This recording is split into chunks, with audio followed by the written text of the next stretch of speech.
than spend another day with you, you fucking monster. Hari ini gue bakal bahas satu film yang sumpah demi apa, ini film plot twistnya bener-bener membagongkan.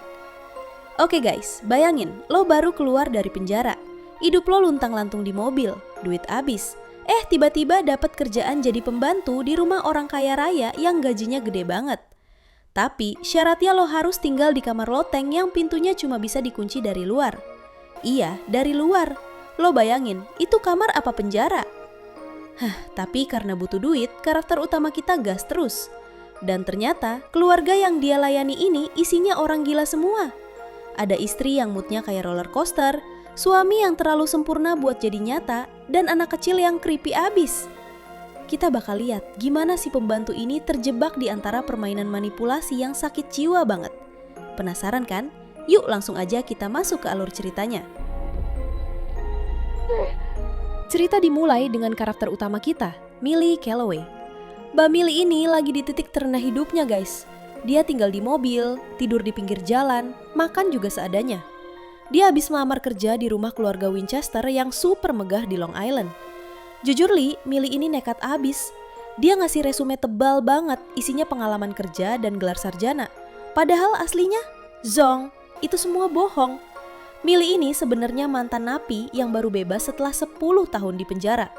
Bayangin, 10 tahun dibui, skill utamanya mungkin bukan bersihin debu, tapi bertahan hidup dari sipir galak.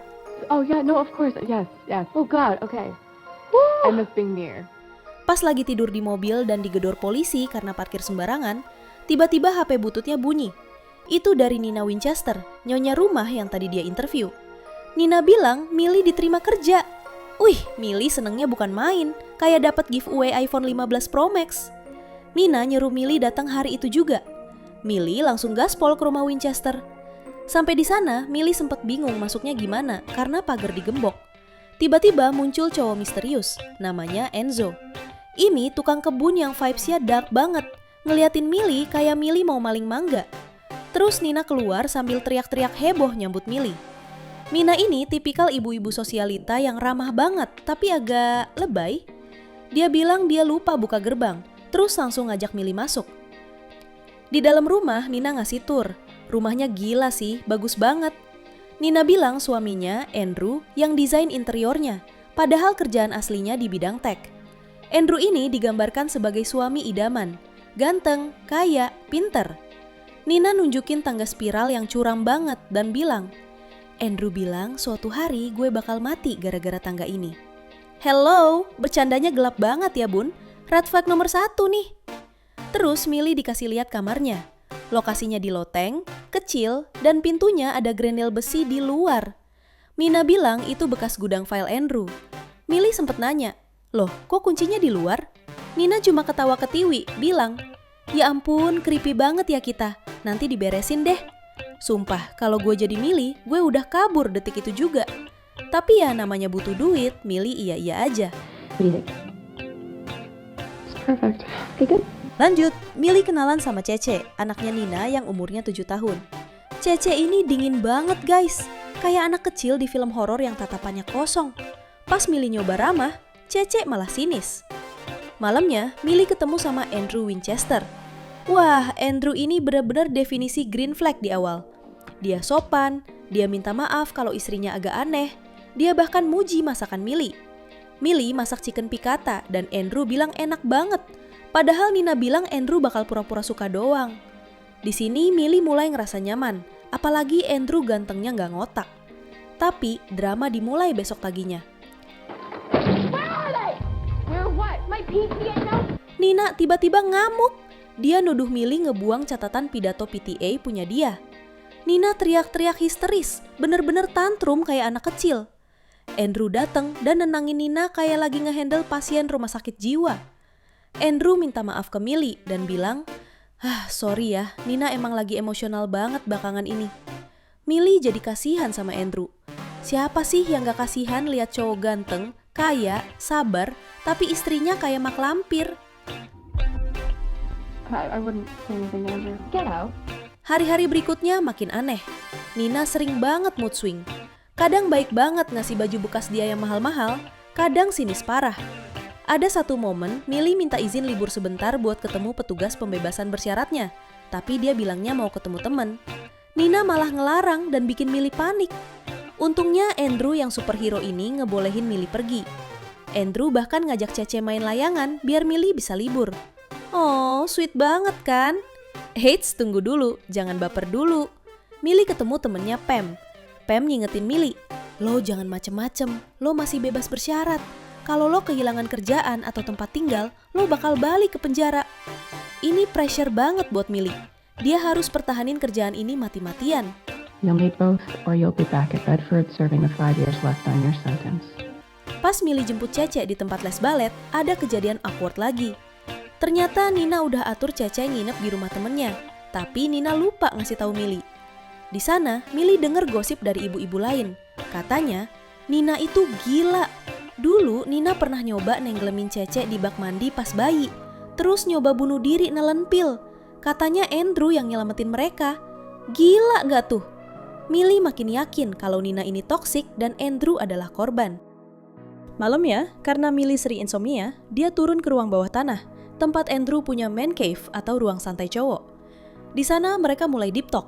Andrew curhat kalau orang tua Nina meninggal kebakaran waktu Nina kecil, dan Nina itu mentalnya gak stabil. Andrew cerita sambil masang muka sedih yang bikin Millie makin simpati. Millie juga cerita dikit soal masa lalunya, tapi bohong dikit. Chemistry mereka mulai terbangun nih. Lo tahulah arahnya kemana. Pembantu kesepian plus suami ganteng yang curhat soal istri gila sama bencana. What is this? They're the Broadway tickets. Puncaknya adalah pas Nina minta tolong Millie pesen tiket Broadway judulnya Showdown buat Andrew. Nina minta Millie pesen hotel mewah juga buat weekend. Millie senang dong bisa bantu. Pas udah dipesen, Nina malah marah-marah. Nina bilang, ngapain lo pesen tiket tanggal segitu? Gua kan mau nganter Cece ke camp. Nina nuduh Millie salah denger dan maksa Millie ganti rugi biaya tiket yang non-refundable itu. Millie panik dong, dia gak punya duit sebanyak itu. Andrew, sang pahlawan kesiangan, datang lagi. Dia bilang ke Millie, gak usah dengerin Nina, gak usah diganti. Lagian tiketnya sayang kalau dibuang. Gimana kalau kita nonton bareng aja? Waduh, ini dia momen yang ditunggu-tunggu. Atau ditakutkan? Andrew ngajak Millie nonton Broadway berdua, terus nginep di hotel. Millie awalnya nolak, tapi karena Andrew jago banget ngomong manis, akhirnya Millie mau. Mereka pergi nonton, makan malam romantis, dansa, dan akhirnya, ya gitu deh mereka ngamar. Millie ngerasa bersalah, tapi juga ngerasa nemuin cinta sejati. Dia mikir Andrew bakal ninggalin Nina buat dia. Dasar polos. Besok paginya mereka balik ke rumah buru-buru sebelum Nina pulang. Pas Nina pulang, dia bersikap biasa aja, malah ngasih Millie mobilnya buat dipakai belanja. Millie ngerasa aman. Tapi pas Millie lagi belanja pakai mobil Nina, tiba-tiba polisi nyerbu. Millie ditangkep, diborgol di kap mobil. Polisi bilang mobil itu dilaporkan dicuri. Jeng jeng. Ternyata Nina tahu semuanya. Nina yang laporin mobilnya dicuri. Nina tahu Millie pergi sama Andrew. Nina tahu segalanya karena dia sadap HP Millie yang dia kasih di awal. Sumpah, ini Nina psycho atau jenius sih? Balik ke rumah, Nina nyidang Millie dan Andrew. Nina ngancem bakal laporin Millie ke polisi biar Millie balik ke penjara. Tapi tiba-tiba Andrew ngamuk. Dia belain Millie. Andrew musir Nina dari rumah. Dia bilang, gue udah muak sama lo Nina. Pergi dari rumah gue sekarang. You can't do that. No! Nina nangis-nangis, mohon-mohon. Tapi Andrew tetap musir dia. Nina akhirnya pergi bawa koper, ninggalin Millie sama Andrew berdua. Millie ngerasa menang. Dia pikir, akhirnya gue bisa bahagia sama Andrew. Tapi, tunggu dulu guys. Disinilah plot twist terbesar dimulai. Kita dibawa ke flashback POV Nina. Ternyata, selama ini Nina itu korban. Andrew itu bukan suami idaman, dia itu monster. Andrew itu manipulator ulung dan sadis. Andrew yang bikin Nina kelihatan gila di mata orang-orang. Dulu Andrew ngurung Nina di kamar loteng itu, kamar yang sekarang ditempatin Millie. Andrew nyiksa Nina secara psikologis dan fisik. Andrew maksa Nina buat nyabut rambutnya sendiri sampai botak sebagian buat hukuman kalau Nina ngelakuin kesalahan kecil, kayak akarnya kelihatan belum dicat. Gila banget kan?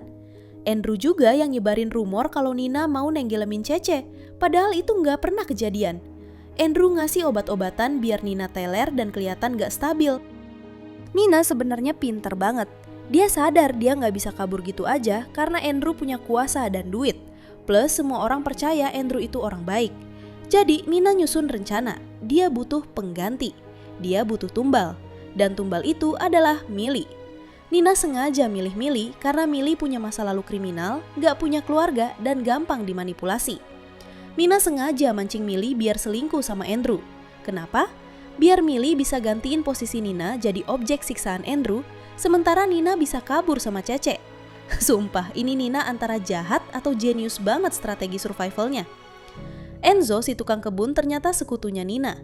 Enzo tahu betapa jahatnya Andrew dan bantuin Nina ngelancarin rencananya. Oke, balik ke masa sekarang. Millie lagi seneng-senengnya nih tinggal berdua sama Andrew. Mereka minum champagne, mesra-mesraan. Tapi tiba-tiba Andrew bilang, "Sayang, tolong ambilin sesuatu di kamar loteng." Millie yang bucin nurut aja. Pas Millie masuk kamar, ceklek, pintu dikunci dari luar sama Andrew. Millie gedor-gedor pintu. "Andrew, buka, ini gak lucu." Andrew dari luar cuma ngomong dengan nada tenang yang nyeremin banget. "Aku bakal buka kok, tapi belum sekarang." Mampus. Millie baru sadar dia masuk perangkap. Andrew mulai nampakin sifat aslinya.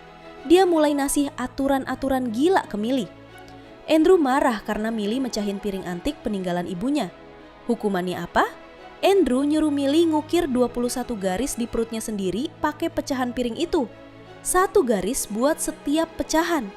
Gila, sumpah ini Andrew sakit jiwa banget. Dia nikmatin banget nyiksa cewek yang gak berdaya. Millie panik, dia ketakutan setengah mati. Dia terkurung di kamar sempit tanpa makanan, cuma dikasih air dikit. Andrew bener-bener sosiopat. Dia ngerasa dia mendidik Millie biar jadi wanita sempurna. Tapi guys, Andrew salah pilih lawan. Dia lupa kalau Millie ini mantan napi yang dipenjara 10 tahun bukan karena nyolong permen. Millie dipenjara karena membunuh. Flashback dikit ke masa lalu Millie. Dia dulu ngebunuh cowok kaya yang merkosa teman sekamarnya. Millie itu survivor, dia bukan cewek lemah yang bakal pasrah disiksa. Millie muter otak. Dia pura-pura nurut. Dia bilang ke Andrew dari balik pintu, "Andrew, aku minta maaf. Aku mau berubah. Tolong bantu aku jadi lebih baik." Andrew yang narsis seneng banget denger itu. Dia ngerasa menang. Pas Andrew buka pintu, berharap Millie udah tunduk, buah! Millie langsung nyerang Andrew. Terjadilah pertarungan sengit, Millie versus Andrew. Millie dipukulin, dibanting, tapi Millie ngelawan kayak singa betina. Di tengah kekacauan itu, Nina balik. Awalnya Millie kira Nina mau nyerang dia juga, tapi ternyata Nina ada di pihak Millie. Nina ngeliat Andrew yang udah babak belur. Andrew, dasar manipulatif, nyoba ngomong manis ke Nina. "Sayang, aku minta maaf. Kita bisa mulai lagi dari awal." Nina cuma ngeliatin Andrew dengan tatapan jijik. Nina bilang, "Gue lebih mending mati daripada hidup sehari lagi sama lo, monster." Everything you have is a lie. Andrew ngamuk dan nyoba nyerang mereka berdua. Akhirnya Millie dapat kesempatan. Pas mereka lagi gelut di dekat tangga spiral maut itu, Millie nendang atau dorong Andrew. Dan, whoosh, Andrew jatuh ngegelinding di tangga yang dia desain sendiri. Karma is real guys. Andrew jatuh sampai ke lantai dasar. Matinya konyol tapi memuaskan. Leher patah, gigi ompong, harga diri hancur. Bye-bye Andrew. Mereka bikin skenario kalau Andrew kepleset pas lagi ganti lampu di tangga karena Andrew kan perfeksionis banget, pasti dia mau benerin sendiri. Polisi datang dan karena reputasi Andrew yang sempurna dan Nina yang selama ini dianggap labil, polisi percaya aja kalau ini kecelakaan tragis. Lagian ada luka di leher Andrew yang aneh, tapi ya udahlah, orang kaya mah bebas. Endingnya, kita lihat suasana pemakaman Andrew. Nina akting sedih di depan pelayat, padahal dalam hati pasti joget TikTok. Ibu-ibunya Andrew yang nyinyir datang dan muji-muji betapa hebatnya anaknya. Nina cuma senyum sinis. Setelah itu Nina nemuin Millie. Nina ngasih cek senilai $100.000, sekitar 1,5 miliar rupiah cuy. Nina bilang, "Ini buat lo mulai hidup baru. Maaf gue jadiin lo umpan, tapi gue gak punya pilihan." Millie nerima duitnya. Dia gak marah, dia ngerti. Sesama korban kekerasan emang harus saling support, meskipun caranya agak ekstrim. Tapi cerita belum selesai. Scene terakhir nunjukin Millie lagi interview kerja di rumah orang kaya lain.